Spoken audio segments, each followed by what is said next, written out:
Hello friends, स्वागत है आपका माई हिमाचल न्यूज में। हिमाचल प्रदेश तथा अन्य प्रमुख खबरों के लिए माई हिमाचल न्यूज चैनल को सब्सक्राइब कर लें, साथ में बेल आइकन को भी प्रेस कर दें ताकि हिमाचल की हर ताजा खबर आपको मिलती रहे और वीडियो को लाइक भी कर दें। हिमाचल में 4 कोरोना संक्रमितों ने तोड़ा दम, 275 नए मामले, एडीजी लॉ एंड ऑर्डर भी पॉजिटिव। हिमाचल प्रदेश में 4 कोरोना संक्रमितों की मौत हुई है। मंडी में 3 कोरोना संक्रमितों की मौत हुई है, इनमें 2 कुल्लू और 1 मंडी शहर का है। उधर प्रदेश में शनिवार को कोरोना वायरस के 275 नए मामले आए हैं। सिरमौर जिले में 16, कुल्लू में 21, ऊना में 13, कांगड़ा में 24, मंडी में 84, शिमला में 48, हमीरपुर में 4, चंबा में 5, सोलन में 21 और बिलासपुर में 14 नए मामले आए हैं। इसके साथ ही प्रदेश में संक्रमितों का कुल आंकड़ा 18,797 पहुंच गया है। 2,680 अभी सक्रिय मामले हैं। अब तक 15,823 मरीज ठीक हो चुके हैं। शनिवार को 234 और मरीज ठीक हो गए हैं। मंडी के 50, कांगड़ा के 49, शिमला के 32, कुल्लू के 31, सोलन के 29, बिलासपुर के 20, ऊना के 11, सिरमौर के 7, व चंबा के 5 कोरोना मरीज ठीक हुए हैं। एडीजी लॉ एंड ऑर्डर के कोरोना टेस्ट की रिपोर्ट पॉजिटिव आई है। रिपोर्ट आने के बाद उनके पूरे स्टाफ को क्वारंटीन कर दिया गया है। साथ ही कार्यालय को सैनिटाइज किया गया है। स्कूलों में बच्चों को कोरोना हुआ तो अभिभावक होंगे जिम्मेदार। हिमाचल सरकार। हिमाचल प्रदेश में कोरोना वायरस के चलते 7 महीने से स्कूलों में पढ़ाई बंद है, लेकिन अब सरकार स्कूलों में बच्चों को बुलाने के लिए कोशिश कर रही है। सूबे के स्कूलों में कोरोना संकट के बीच शुरू हुए अनलॉक चरण 5 में केंद्र सरकार ने स्कूलों को चरणबद्ध तरीके से खोलने के निर्देश दिए हैं। 15 अक्टूबर के बाद स्कूलों को चरणबद्ध तरीके से खोलने के निर्देश थे। सरकार का कहना है कि पहले चरण में स्कूलों में 10वीं और 12वीं के बच्चे बुलाए जाएंगे। हालांकि इस दौरान बच्चों के माता पिता की सहमति जरूरी है, लेकिन सरकार की ओर से जारी सहमति पत्र पर सवाल उठ रहे हैं। सरकार के सहमति पत्र के अनुसार यदि स्कूलों में बच्चों को कोरोना हुआ तो उसके लिए सरकार और स्कूल जिम्मेदार नहीं होंगे, यानी स्कूलों में बच्चों को कोरोना होने पर माता पिता ही जिम्मेदार होंगे। पत्र के अनुसार कोरोना होने पर माता पिता स्कूलों को जिम्मेदार नहीं ठहराएंगे। तो इसके बारे में आपका क्या कहना है वह आप हमें कमेंट बॉक्स में जाके बता सकते हैं। अगले सप्ताह होगा 9वीं और 11वीं कक्षा के विद्यार्थियों को स्कूल बुलाने पर फैसला। हिमाचल में 9वीं और जमा 1 कक्षा के विद्यार्थियों को स्कूलों में नियमित कक्षाओं के लिए बुलाने का फैसला अगले सप्ताह होगा। 20 अक्टूबर तक ईपीटीएम के संवाद के आधार पर शिक्षकों को माइक्रो प्लान बनाकर देने को कहा है। इस प्लान के आधार पर इन दोनों कक्षाओं को बुलाने का शिक्षा विभाग फैसला लेगा। 1 से 8वीं कक्षा के विद्यार्थियों को अभी स्कूल बुलाने की तैयारी में सरकार नहीं है। शिक्षा मंत्री गोविंद सिंह ठाकुर ने कहा कि सेकेंडरी स्तर की कक्षाएं आरंभ करने के लिए सरकार आने वाले दिनों में निर्णय लेगी। 16 से 19 अक्टूबर तक सरकारी स्कूलों में ईपीटीएम की जा रही है। इसमें करीब 7 लाख अभिभावकों के साथ 48,000 शिक्षक संवाद करेंगे। अभिभावकों से नियमित कक्षाएं चलाने के बारे पूछा जाएगा। अभिभावकों की राय के आधार पर सभी शिक्षक जिला अधिकारी को रिपोर्ट भेजेंगे। शिक्षक विद्यार्थियों की संख्या और कमरों की संख्या के आधार पर सेटिंग प्लान को लेकर भी रिपोर्ट तैयार करेंगे। इस रिपोर्ट को शिक्षा निदेशालय में भेजा जाएगा। प्रदेश भर से आने वाली रिपोर्ट के आधार पर शिक्षा निदेशालय सरकार की मंजूरी के लिए प्रस्ताव भेजेगा। अगले सप्ताह अगर कैबिनेट बैठक तय होती है तो इसका प्रस्ताव मंजूरी के लिए रखा जाएगा। अगर कैबिनेट बैठक में और देरी की संभावना हुई तो शिक्षा मंत्री गोविंद सिंह ठाकुर से चर्चा करने के बाद आगामी फैसला लिया जा सकता है। अनलॉक 6 कार्यक्रम में शर्तों के साथ शामिल हो सकेंगे 200 से ज्यादा लोग। केंद्र सरकार की ओर से जारी अनलॉक 6 की गाइडलाइंस के बाद शुक्रवार को हिमाचल के राज्य आपदा प्रबंधन सेल ने भी आदेश जारी कर दिए हैं।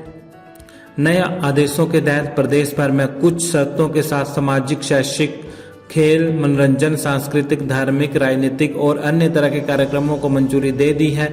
आपदा प्रबंधन सेल के आदेश अनुसार बंद जगहों पर निर्धारित क्षमता से 50% और अधिकतम 200 लोगों के साथ किसी कार्यक्रम में भाग लेने की अनुमति होगी।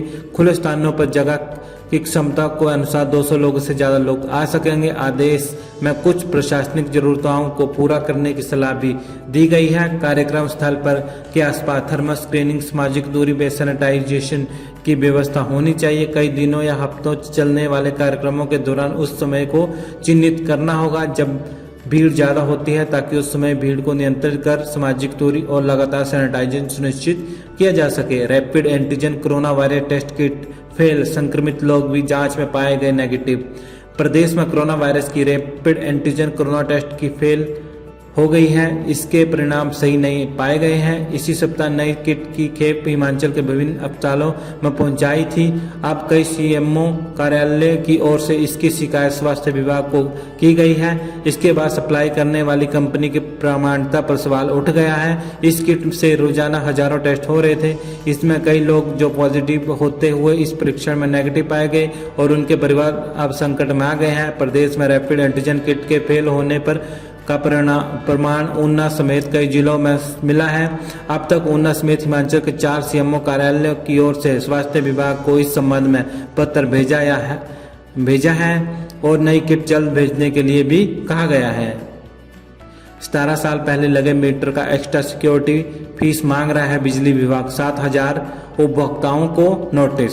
हिमाचल प्रदेश में बिजली विभाग की लापरवाही का खामियाजा उपभोक्ताओं को भुगतना पड़ रहा है। मामला सूबे के सिरमौर जिले से है।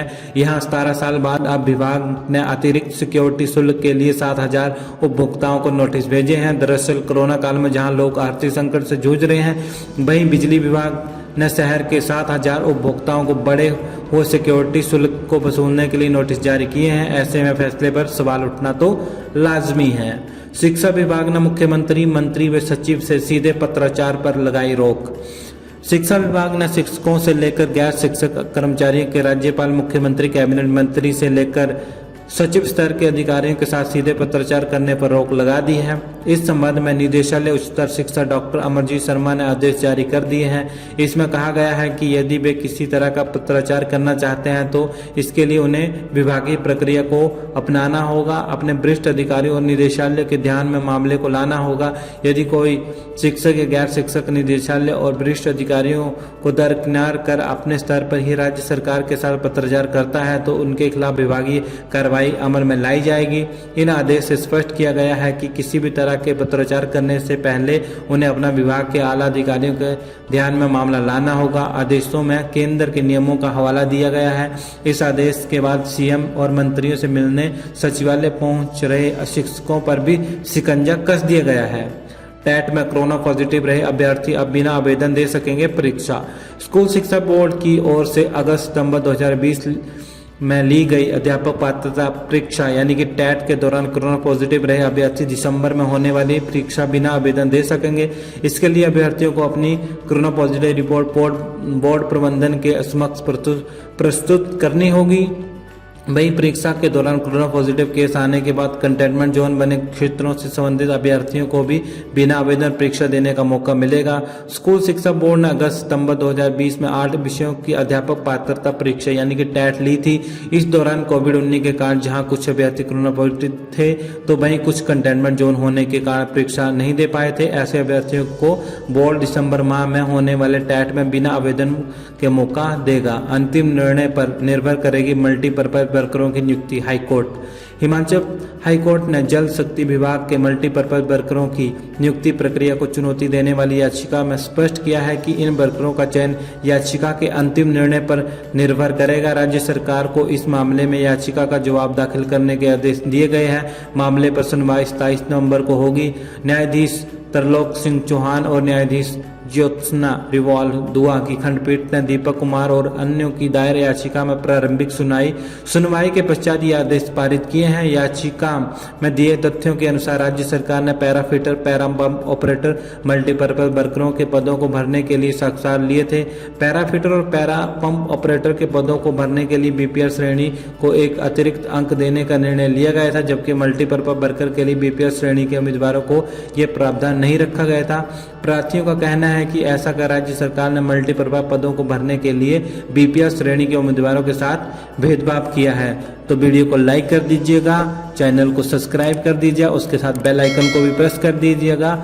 जय हिंद, जय भारत।